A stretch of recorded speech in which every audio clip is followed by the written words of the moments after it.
There are a lot of people who make their own gods, or who want to make their own gods. And so you have your Greek mythology, their gods up on Mount Olympus and intertwining in the affairs of man, taking advantage of their greater powers over mortals. They that make them are like unto them, so is everyone that trusts in them. This a truism. If your God is a false God, you are becoming false, because a man becomes like his God. The Bible tells us, beloved, now are we the sons of God. It doesn't yet appear what we're going to be, but we know that when he appears, we're going to be like him. You're either created by God and recognize that, or you're trying to create your own God.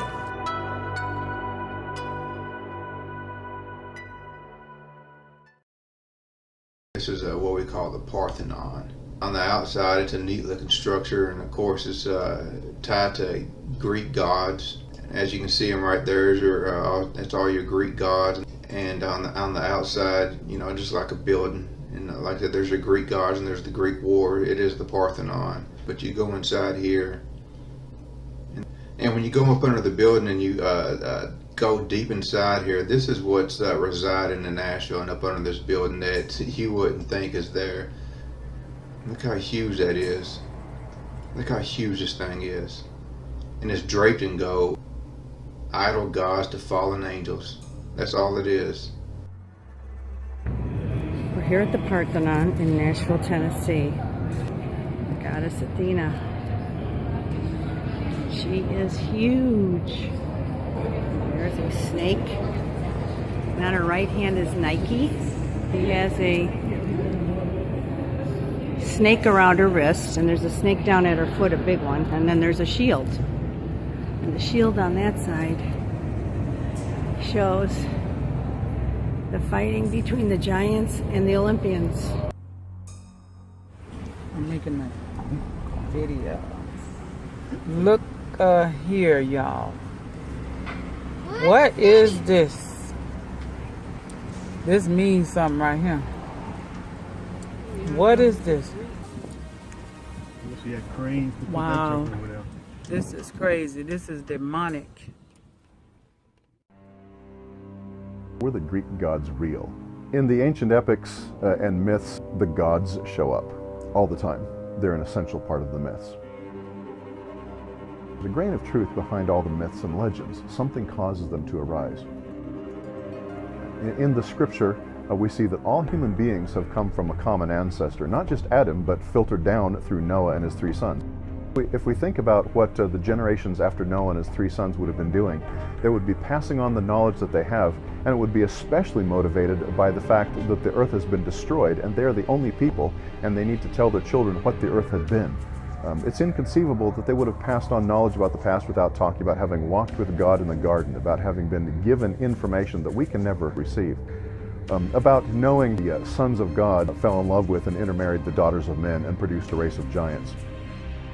That's an account of angels mixing it up with human beings. Instead of saying that paganism is entirely false and it needs to be entirely rejected, as though there's no value in it at all, we need to think rather that pagans were not the first people on the earth. That's what an evolutionist would tell us. It was believers in God who were the first people on the earth. Pagans came along and rejected the truth. But they didn't reject it by throwing it away entirely. They just warp it and distort it so that they can live with it.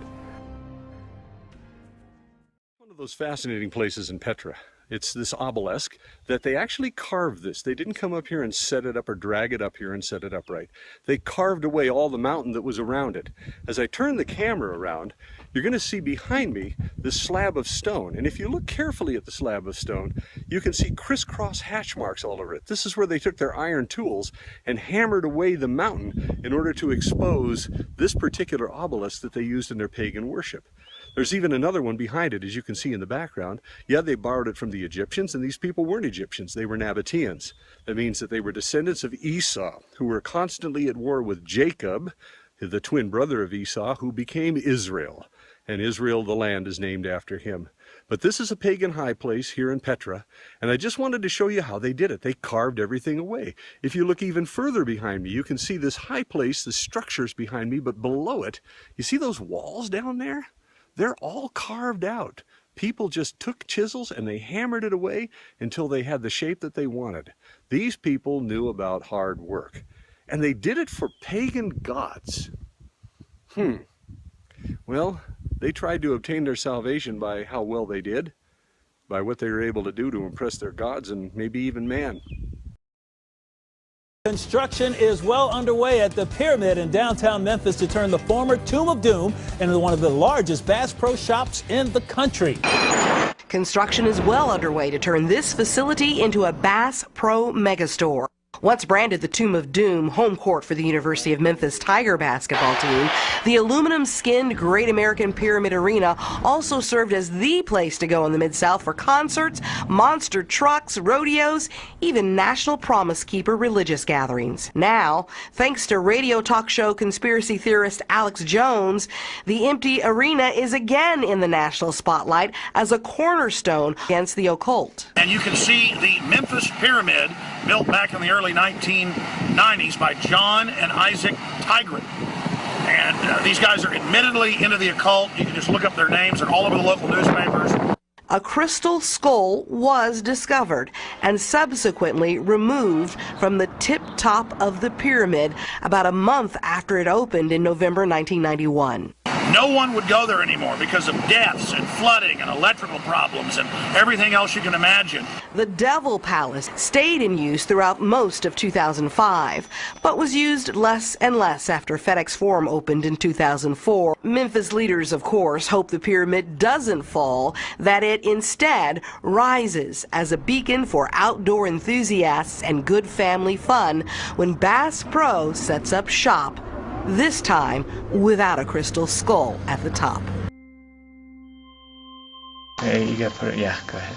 Okay, so we've arrived deep in the caves and we had to crawl through a small hole, but this is what you find throughout all of these caves here in Potosi, is you find the rooms of the devil god Tio, and then he's worshipped in here, and outside it's heavily Catholic, and then they worship Jesus outside and Mary and all the rest, but it's like deep in the caves here, and we've been walking for quite some time now, but you can go like 3-4 kilometers in here, and then you come upon certain rooms like this, and then other places, you know, the miners are working and just hoping to strike a silver vein.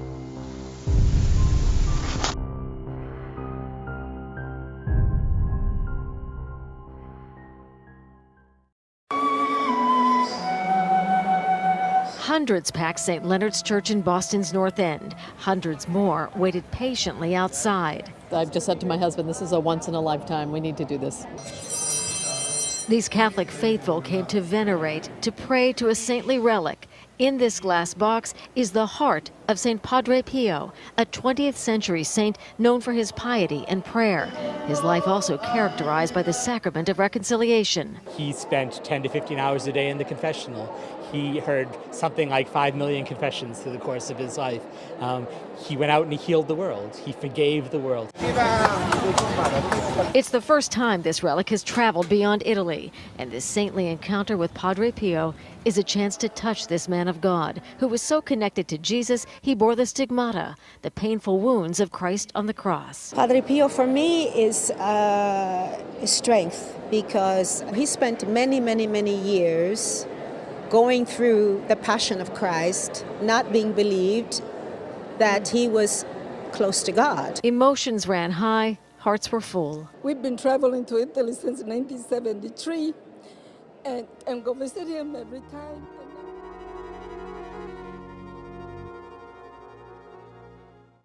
So what do we see here? You have to see that before Buddhism, right? Before Buddha existed, we have all these gods, all right, from Hindu.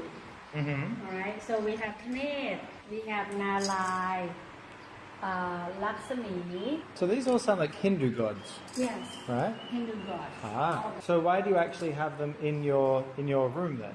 Because I want to show everyone that we have this, and then Buddha exists, and then Buddha time, and then by the time that he gone. Ah, okay. So it's kind of like a timeline. So before Buddha was born, you had all of these gods, and then Buddha was born, and there's the child Buddha. What do you do? Like, if you want to pray to one of these statues, what do you actually do? Do you have to I ask for... just stand there and ask for what you want? Depend on what you want from each person. It's not everything that you can ask for. For example, like if you want to be rich, you want to be, no, not rich, like, when I say rich, it means you're rich everywhere.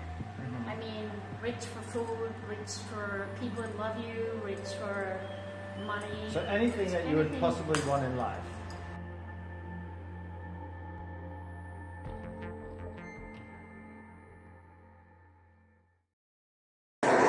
So I was born to a Hindu family in the eastern part of India, in the middle of nowhere. We say a rustic and rural village. We used to worship a lot of gods and goddesses. My father was a clan priest. So after him, the evil spirit chose me to be the next priest for the clan, so I was under training. And so we used to worship. Even I, in the process of learning to be a priest, went through lots of mantras and slokas and all those, chantings. It was during this time something bad happened. My father's worship was not accepted by the spirit, so it started to attack my whole family. It was just mad. And it was during this time my father and uncles went everywhere finding somebody who would help us to get rid of this spirit. And they found none. Everybody that came and chanted mantras, nothing happened.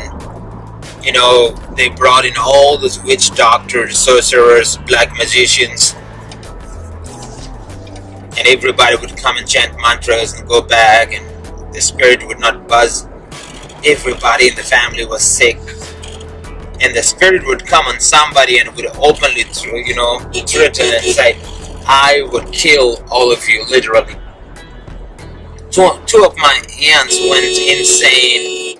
They would say, hey, we're the gods, worship us, we'll give you wealth. And the whole village would come and worship these insane women. Even my mother became very sick. And one evening, my mother was laying on her sick cot. Right in front of my eyes, my mother passed out. I shook her body, I screamed, I shouted, Mommy, Mommy, and she would not really wake up. And in those days, we had no doctors, we had no hospitals, and so we called the village heads. Soon the whole village gathered there, and the village head declared her dead, and that was in the evening. I called my guru who was helping me to learn mantras. He came and chanted a lot of mantras. Nothing happened. We gave up hope, and we were waiting for the morning so that we could take her to the crematorium. As these ladies were doing, there was a lady among this group who had been to a town near Raipur, the city that we landed in, and through a steel factory. And there, somehow, she was introduced to Jesus. So she had come back as a believer, but nobody knew that she was a believer. She said, hey, this seems to be the attack of an evil spirit. And if you want, I'll pray for her. And she would rise up. This lady stoops down, touches my mother's shoulder, makes a very simple prayer, and just gets up. Right after she gets up, my mother shakes her body, sneezes and coughs, and sits down. She was surprised that she was on the deathbed. She jumps out of that bed, and everybody around her thinks that it was a ghost attacking them, so they all run away from there. But finally we know that it was my mother and not the ghost. And so everybody was so happy. As a growing young man already into chanting of mantras, I thought she might have chanted a powerful mantra. In the evening I went to her house and I said, "Ma'am, you have a powerful mantra. Can you teach that mantra to me?" And this lady says, I didn't chant any mantra. I prayed to Jesus. I said, "Well, who this Jesus is, tell me all about him." So I would sit down with her, and since she didn't read any Bible, she would just take bits and pieces of Bible story that she could remember and would narrate it to me. And every time she would speak from the stories of Jesus, I'd get goosebumps and something unusual would happen to me. A kind of peace and serenity would just set in. One evening, I was by her doorstep. She runs coming to see me from her room. She says, "Hey, have you come with some question today?" I say, "Yup." She runs back to her room, brings a piece of paper, throws it in my hands and says, "Go to this place. They would have answers to all your questions." So I take this piece of paper, and that turns out to be a place in Delhi, which was almost 2 hours of bicycle ride on a mountain trail. It was just a trail in wooded areas. I took 2 hours of bicycle ride, 6 hours of bus ride to a railway road, and 28 hours of train ride to a place called New Delhi. I got there, and how I got there was a miracle. That turned out to be a Bible college. But I stayed there. I'd go to the roof and I would just cry and weep and say, "Lord, I came to know you. I did not come here to study in a college. Please help me." Walking back to my dorm, I spoke to the Lord and I said, "Lord, please help me to understand this language. I would never ever speak a single word in any other language until I learned a little bit of English." So I took an English Bible and a Hindi Bible, put together, and I would stare at those sentences. Within 6 months, something very miraculous happened.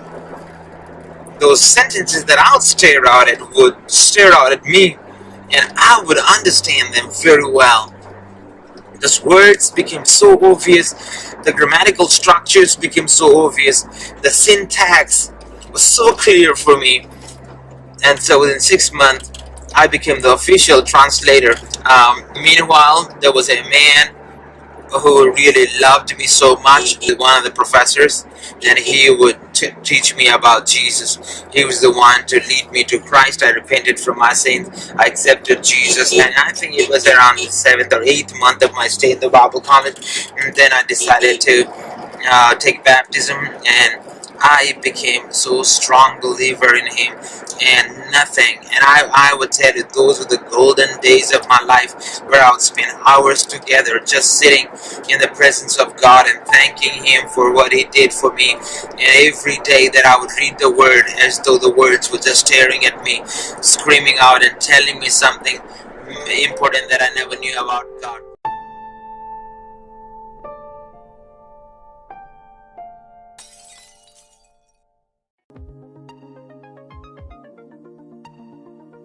Thank you for watching. We would like to thank our viewers and subscribers for watching our videos. We appreciate all the encouragement and feedback. This channel really means so much to us. Our prayers are with you all. Please support Shattered Paradise by purchasing a t-shirt from our shop, Apparel Dime, on Spreadshirt.com. Now you can wear your faith on your sleeve. The shop features faith-based t-shirts for men, women, and kids. The link is in the description below. Thank you, and God bless.